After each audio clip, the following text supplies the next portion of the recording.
রাসূলুল্লাহ সাল্লাল্লাহু আলাইহি ওয়াসাল্লাম বসে আছেন, এমত অবস্থায় একজন বেঈমানের লাশ রাসূলের সামনে দিয়ে নিয়ে যাওয়া হইতেছে। আল্লাহর নবী দেখে সাথে সাথে দাঁড়িয়ে গেলেন। সাহাবীরা নবী আলাইহিস সালামকে বলতেছে, আপনি কেন দাঁড়াইছেন? যেই লাশটা নিয়ে যাওয়া হচ্ছে তাটা মুশরিকের লাশ, আপনি কেন দাঁড়ালেন? সম্মান কেন করলেন? সাহাবীদের এই প্রশ্নে আল্লাহর নবী বলতেছেন, সে মুশরিক হতে পারে, আমি তার সম্মানার্থে দাঁড়িয়েছি, এই জন্য সে মুশরিক হতে পারে, কিন্তু সে তো একজন মানুষ, সে একজন মানুষ, অতএব আমি এই জন্য আমি দাঁড়িয়েছি। সে যে মুশরিক এটা আমিও জানি, কিন্তু মানুষ হিসাবে একজন হিন্দু, একটা বৌদ্ধ, একটা ইহুদি, খ্রিস্টান আমাদের কাছে সম্মান পাবে। এটা ইসলামের বিধান। তার এত সুন্দর ইসলামের চিন্তা চেতনা, এত সুন্দর ইসলামের নীতিমালা, আর তোমাদের আজকে এটা সহ্য হচ্ছে না। আমরা জানি কেন সহ্য হচ্ছে না, কারণ দিন শেষে ওই কথাটাই, লা তাজিদান্না আশাদ্দান নাস আদাওয়াতাল লিল্লাযিনা ইয়াহুদা ওয়াল্লাযিনা আশরাকু, যে ওই বেঈমান তোমাদের কোনদিন বন্ধু হতে পারে না। আল্লাহ তাআলা আমাদের বুঝবার তৌফিক দান করেন। রাসূলুল্লাহ সাল্লাল্লাহু আলাইহি ওয়াসাল্লামকে আল্লাহ তাআলা বলেছেন যে আপনি আপনার উম্মতদেরকে বলে দেন, তারা যেন সমস্ত ধর্মের লোকদের সাথে ভালো ব্যবহার করে, পাড়া প্রতিবেশীদের হক আদায় করে। এখন আপনারা বলেন, পাড়া প্রতিবেশীদের মধ্যে একজন হিন্দু থাকতে পারে কিনা?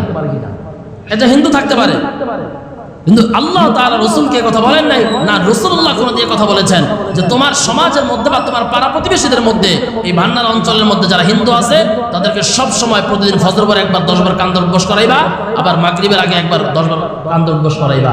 এইরকম কোন কথা না আল্লাহ বলেছেন না রাসূল বলেছেন।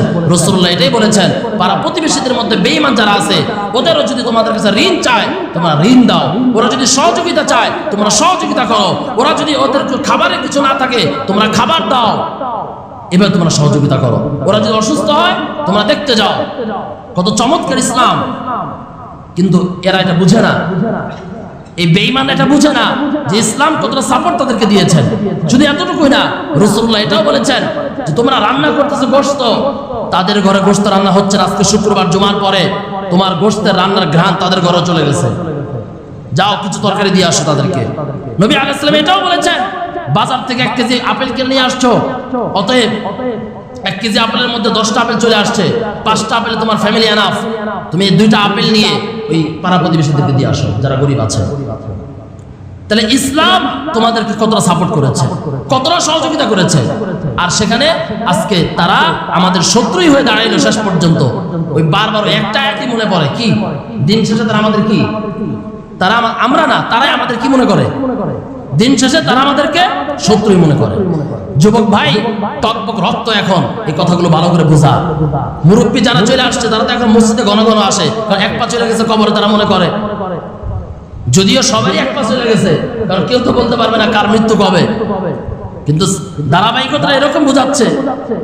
অতএব নিজেদের ঈমানকে ঠিক রাখা, নিজেদের ঈমানকে ঠিক রাখা। আল্লাহ তাআলা আমাদের সবাইকে বুঝবার আমল করার তৌফিক দান করেন।